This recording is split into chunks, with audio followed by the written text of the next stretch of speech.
दोस्तों स्वागत है आपका पाठशाला गुरुजी ब्लॉग्स पर। मैं आपकी मुलाकात करवाने जा रहा हूं कुशल से, कुशल गुर्जर, जिसका हाल ही में एमपी पुलिस एग्ज़ाम में सिलेक्शन हुआ है और जिसके अंक थे 84.94। तो आज मैं आपकी कुशल से मुलाकात करवाऊंगा। मेरे साथ है कुशल। कुशल बताएंगे कि पूरे एग्ज़ाम में जो प्रक्रिया थी, पूरा एग्ज़ाम की जो तैयारी की थी, वो किस तरीके से तैयारी की थी। कई सवाल हम कुशल से करेंगे। तो कुशल, आपका स्वागत है सबसे पहले पाठशाला गुरुजी के इस ब्लॉग पर। सर मैं भी आपका थैंक यू बोलना चाहता हूँ कि आपने मुझे बुलाया। कुशल, मैं आपसे सबसे पहले ये जानना चाहूँगा कि आपकी पृष्ठभूमि क्या है, मतलब आप कहाँ से रहने वाले हो? हाँ ये थोड़ा सा मुझे बताइए। सर, मैं गौद का रहने वाला हूँ, भिंड जिला आता है और मेरे पापा मम्मी भी वहीं रहते हैं और एक नॉर्मल किसान परिवार से ही है। मेरे पापा भी किसान हैं, मेरी मम्मी हाउसवाइफ हैं और मेरा जन्म वहाँ हुआ है, लेकिन मेरी वो पूरी शिक्षा हुई है वो मुरैना में हुई है। मतलब कुल मिलाकर आपकी पूरी जो पारिवारिक पृष्ठभूमि है वो ग्रामीण पृष्ठभूमि है। ग्रामीण पृष्ठभूमि है। आपने बता ही दिया कि आपके पिताजी किसान हैं। हाँ किसान है। माता जी घर संभालती हैं। घर संभालती हैं। अब मैं आपसे ये पूछूंगा कि ये आपने जो तैयारी की थी, तैयारी आपकी स्टार्ट कब से हुई थी, ये एमपी पुलिस की तैयारी? सर मेरी तैयारी हुई थी 2019 से। 2019 से आपने तैयारी करना चालू की? हाँ। और लगभग आपको मतलब 2-3 साल तैयारी करते हुए हो चुके हैं? हाँ 2-3 साल हो चुके हैं। ठीक है। और थोड़ा सा मैं ये जानना चाहूँगा, आपके परिवार में पहले से कोई सरकारी नौकरी में था क्या, किसान परिवार में होते हुए पहले कोई? हाँ सर, मेरे ताऊ के लड़का है, वो आर्मी में है। ताऊ के लड़के आपके आर्मी में रहे हैं? आर्मी में है और कोई नहीं है, पहली नौकरी उन्हीं की थी। फिर तो वहाँ से तुम्हें मोटिवेशन मिला होगा? हाँ मोटिवेट भैया ने भी किया था बहुत, और फिर मेरे मामा जी भी करते ही रहते थे मोटिवेट। मतलब आपको थोड़ा सा परिवार में सपोर्ट मिला इन लोगों का, जिन्होंने आपको बताया हाँ कि आपको नौकरी में जाना चाहिए। चाहिए। तो एक चीज़ मैं आपसे ये पूछना चाहूँगा कि आप की जो सरकारी जॉब में जाना था ये तो सही है, लेकिन सिर्फ नौकरी पाना ही उद्देश्य था या वर्दी पाना उद्देश्य था? वर्दी पाना उद्देश्य था। मतलब मेनली आपका जो वो था पेशन, वो था कि वर्दी होनी चाहिए। नौकरी तो खैर आदमी कहते ही है, मजबूरी है तो, लेकिन वर्दी पाना पहली प्रायोरिटी थी आपकी। हाँ सर। बहुत बढ़िया। इसके बाद थोड़ा मैं जानना चाहूँगा कि आप कितने घंटे पढ़ते थे, जैसे कि आप हमारे व्यूअर को बताएं जो भी तैयारी करने वाले हैं, कि कितने घंटे की पढ़ाई आप किया करते थे? सर जैसे मैं 2019 में पढ़ता था तो पहले तो मैंने कोचिंग लगाई थी, ऑफलाइन ही गया था मैं ग्वालियर।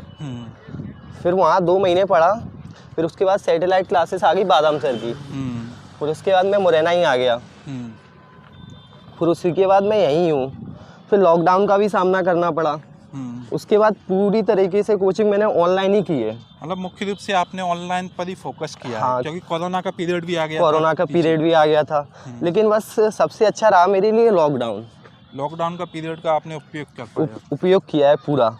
वही मेरा जो पूरा कोर्स हुआ था, जो भी जीएस है, मैथ है, रीजनिंग, सब कुछ ऑनलाइन ही पढ़ा हूँ पूरा 90%। तो जैसे कि आपने लाइब्रेरी भी ज्वाइन की होगी फिर तो? हाँ सर, मैंने लाइब्रेरी भी ज्वाइन की। जो सेकेंड लॉकडाउन था उसके बाद से मैं अब तक कंटिन्यू लाइब्रेरी ही जा रहा हूँ, क्योंकि घर पे तो पढ़ाई हो नहीं पाती है, कहीं ना कहीं इधर चले जाओ उधर चले जाओ, टाइम भी ख़राब होता है बहुत। हाँ तो क्या, वैसे भी लॉकडाउन के दौरान काफ़ी लाइब्रेरियों में लोग आने लगे हैं। हाँ। और लाइब्रेरी क्योंकि ऑनलाइन क्लास करने लगे हैं, तो लाइब्रेरी एक मेन स्पेस होता है जहाँ पर आप ऑनलाइन क्लासेस ज़्यादा से ज़्यादा कर सकते हैं, क्योंकि वहाँ आप डेली ले सकते हो। एक ऑनलाइन क्लास में ये भी नेगेटिव पॉइंट रहता है कि आप डेली नहीं ले पाते हो क्लास घर पर। हाँ। लेकिन जैसे आप लाइब्रेरी जाते हो तो एक आपका रूटीन होता है। हाँ। तो वहाँ डेली फॉलो हो जाता है कहीं ना कहीं। बिल्कुल यही मैं पूछना चाह रहा था। एक और चीज़ मैं पूछना चाह रहा हूँ कि जैसे अपन तैयारी करते हैं तो डीमोटिवेट होते हैं। हाँ। ऐसा हो ही नहीं सकता कि आप डीमोटिवेट ना हो। बिल्कुल होता है सर। तो अगर आप 4 दिन पढ़ते हो तो 5वें दिन कहीं लगता है कि अब क्या होगा। तो आपके साथ जब ऐसा डीमोटिवेशन वाली स्थिति बनती थी तो आप उससे कैसे निकलते थे? तो मैं सर दोस्तों से चर्चाएं करता था कि ये हो रहा है भाई मेरे साथ, तो वो भी कहते थे ये सबके फेज आता है, मतलब 6-7 दिन पढ़ लो फिर ये फेज आएगा, 6-7 दिन पढ़ लो, तो वो कोई वो नहीं है, आता ही है हर किसी के साथ। मतलब डीमोटिवेट लोग होते ही हैं तैयारी के दौरान, तो इसको बहुत बड़ा इशू नहीं बनाना चाहिए। हाँ। एक और चीज़ मैं आपसे पूछना चाहूँगा कि अब आपका एमपी पुलिस में सिलेक्शन हो ही गया है, तो यहाँ पर अब आपकी तैयारी बंद है या आगे भी कोई ड्रीम है? सर मेरा अभी तो और कुछ ड्रीम है, क्योंकि ये तो मैं एसआई की ही कर रहा था, यूपीएसआई में भी मेरा होने वाला था, लेकिन किसी कारणवश यूपीएसआई में भी आप रह गया। और थोड़ा सा मुझे ये बताइए कि फिजिकल जब आपने तैयारी की थी तो लगभग फिजिकल की तैयारी शुरू से ही चल रही थी या एग्जाम देने के बाद की? एग्जाम देने के बाद की है, रिटर्न एग्जाम के बाद। तो लगभग कितने टाइम की आपने फिजिकल की तैयारी? 4 महीने। 4 महीने। हाँ। और आप, मुझे लगता है तुम्हारे पाँव में मोच भी आई थी शायद फिजिकल के दौरान। इसी फिजिकल में आई थी? 2 से 3 बार मुझे आप मिले थे यहाँ पर। हाँ। तो फिजिकल के दौरान आपके पाँव में मोच भी आई थी। कितने दिन पहले आई थी? मतलब जो फिजिकल होने वाला था उससे कितने दिन पहले मोच आई थी आपके? 15 दिन पहले आ गई थी। 15 दिन पहले। तो उस टाइम पे टेंशन तो बहुत हुआ होगा? टेंशन हुआ था बहुत कि अब निकलेगा, होगा या नहीं होगा, मतलब बहुत समस्याएं थी, लेकिन फिर भी अपने आप को मोटिवेट करता रहा लास्ट टाइम तक बिल्कुल। और लास्ट टाइम तक भी दर्द था पैर में, जिस दिन मतलब रनिंग थी मेरी, 18 जून को रनिंग थी। मतलब उस टाइम पे भी दर्द था? हाँ, दर्द था। तो देख रहे हो दोस्तों, आप पाँव में दर्द था, लेकिन सीधी सी बात है, नौकरी चाहने की इच्छा थी, नौकरी पाना था, सरकारी नौकरी, एक वर्दी लगनी थी, तो लोग इस दर्द को भी झेल जाते हैं। युवा पूरी दम से वो काम करते हैं जो वो चाहते हैं। एक चीज़ मैं और पूछना चाहूँगा कि तैयारी के दौरान ऐसा कभी हुआ आपको, ऐसा कभी लगा कि किसी की बात ने आपका कॉन्फिडेंस डाउन कर दिया हो? होता नहीं, आसपास के लोग होते हैं, तो कभी ऐसा आपको लगा कि आपका कॉन्फिडेंस डाउन हो गया है? लोग तो मिलते हैं आपको, मतलब कहीं ना कहीं करते ही रहेंगे, जी नहीं होगा तेरा, रनिंग तूने पहले से नहीं की है, हो नहीं पाएगा, अब एग्ज़ाम निकल गया है, रनिंग कैसे निकलेगी, तो आपको मिलेंगे। लेकिन उससे भी ज़्यादा मिलते हैं, जैसे मेरे फ्रेंड वगैरह थे, उन सब ने मोटिवेट किया है कि लास्ट टाइम तक तू लगा रहे, कहीं ना कहीं होगा, क्योंकि सबसे ज़्यादा मेरे को रनिंग ने ही परेशान किया है। रिटर्न में मुझे कोई दिक्कत नहीं आई है। सही है, बिल्कुल सही कह रहे हैं कुशल। हमारे आसपास ऐसे लोग होते हैं थोड़े नेगेटिविटी वाले, जो आपको डीमोटिवेट करते रहते हैं जब तक आप सफल नहीं होते हैं। एक और चीज़ मैं पूछना चाहूँगा, अब जैसे कि आप जिस समाज से आते हैं, गुर्जर समुदाय से, तो उसमें मैंने देखा है शादियाँ जल्दी हो जाती है। हाँ, मेरी कुछ स्टूडेंट से भी बात भी होती रहती है, वो कहते हैं सर शादी का बहुत प्रेशर है तैयारी के दौरान। तो ऐसा प्रेशर क्या आपके साथ भी था? नहीं सर, ऐसा फेज मेरे साथ नहीं हुआ। आपके साथ शादी का कोई प्रेशर नहीं था? मेरे ना मामा जी ने कहा, क्योंकि मेरे को शुरू से मामा जी ने ही पढ़ाया है, तो ना पापा जी ने बोला कभी। लेकिन फिर भी कहते रहते थे कि मतलब अभी तेरे 2-3 साल तक, और 2-3 साल तक कोई दिक्कत नहीं है, कोई दिक्कत नहीं है, मतलब समय तुम्हें पर्याप्त दे रखा पर्याप्त है। और अभी भी समय दे रहे हैं कि मतलब तू आगे भी कर सकते हैं तैयारी 2-3 साल, जब तक मेरा जो ड्रीम पूरा नहीं हो जाता। अब थोड़ा सा हमें डेली की अपनी दिनचर्या बताइए, आपकी डेली की दिनचर्या कैसी रहती थी सुबह उठने से लेकर? सुबह मैं डेली 7 बजे उठता था, और आधा घंटे में सब कुछ ब्रेकफास्ट वगैरह करके सीधा लाइब्रेरी चला जाता था। तो सीधे सुबह उठते ही आपका मेन टारगेट रहता था लाइब्रेरी जल्दी से जल्दी मैं लाइब्रेरी पहुंचूं, क्योंकि घर पे जैसे ही आप थोड़ा लेट टाइम तक जाते हो, 9 या 10 बजे, तो कोई काम आ जाता है, और सुबह 7 बजे तक 8 बजे तक कोई काम नहीं होता है। तो कोई टोकता भी नहीं है, तो 8 बजे से 1 बजे तक पूरा लाइब्रेरी में ही रहता था। लाइब्रेरी में लगभग कितने घंटे रहते थे? सुबह 8 से 1 बजे तक।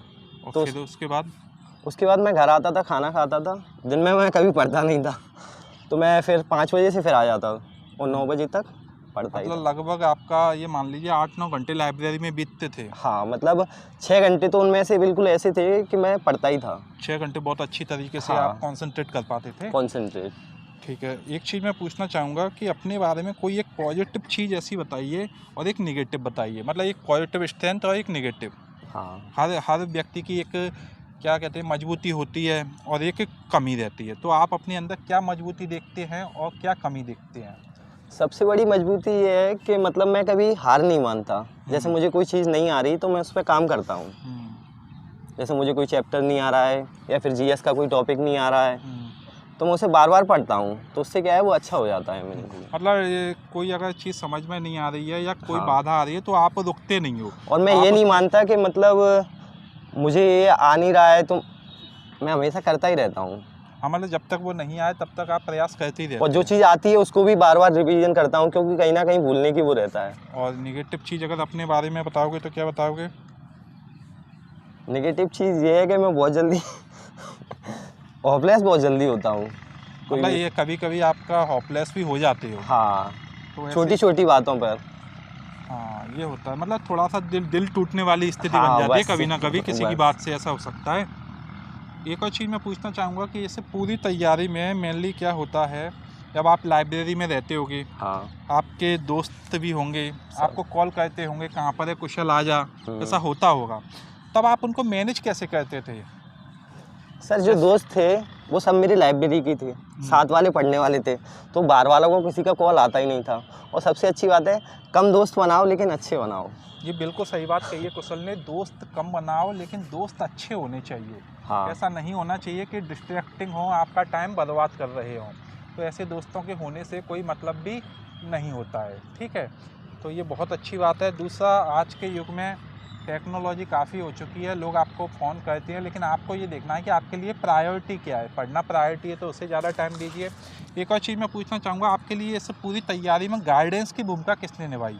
जैसे ऑनलाइन क्लास तो आप कर ही रहे थे, हाँ। लेकिन कोई ऐसा गाइडेंस आपके पास जो आपको गाइड कर रहा हो, कोई दोस्त या कोई सफल व्यक्ति? सर, दोस्तों ने मुझे बहुत किया है। दोस्तों ने बहुत हाँ। किया है। तो दोस्त जो थे आपको बार बार गाइड करते थे? हाँ, पढ़ाई में भी हेल्प करते होंगे? पढ़ाई में सबने हेल्प की है और रनिंग में भी की है लास्ट टाइम तक। तो एक चीज़ बहुत बढ़िया ये होना भी चाहिए, दोस्त ऐसे ही होने चाहिए जो आपको सपोर्ट करें। ऐसे नहीं होना चाहिए कि आपको डिमोटिवेट करें। दोस्त हमेशा ऐसे ही बनाने चाहिए या होने चाहिए जो आपके फैसले को जो है सही सिद्ध करने में आपकी हेल्प कर सकें। एक और चीज़ मैं पूछूंगा कि ये ब्लॉग हमारे कई लोग देखेंगे, आप उन छात्रों को क्या संदेश देना चाहेंगे इस ब्लॉग के माध्यम से? बस यही है, कंटिन्यूअस लगे रहना चाहिए, कंटिन्यूअस लगे कभी रहो, क्विट नहीं करना चाहिए।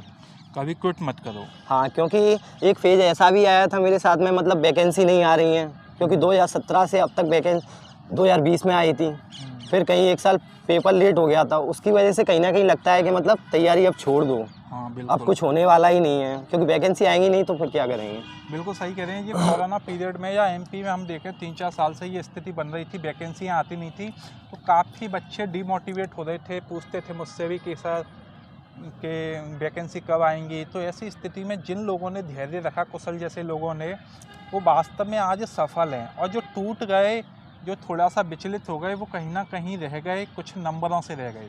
तो दोस्तों, अब हमें हमेशा लगे रहना चाहिए, क्योंकि किस्मत चेतती है, ऐसा नहीं है। अगर आप लगे रहते हैं तो किस्मत आपका साथ देती है। तो कुशल ने अपने ये सारे अनुभव बताए, हमने मुख्य रूप से इस ब्लॉग में कुशल पर बात की। मुझे उम्मीद है ये ब्लॉग आपको अच्छा लगा होगा। आप ज़्यादा से ज़्यादा इस चैनल को सब्सक्राइब करेंगे और शेयर करेंगे। पाठशाला गुरुजी ब्लॉग चैनल पर बने रहने के लिए आप सभी का धन्यवाद।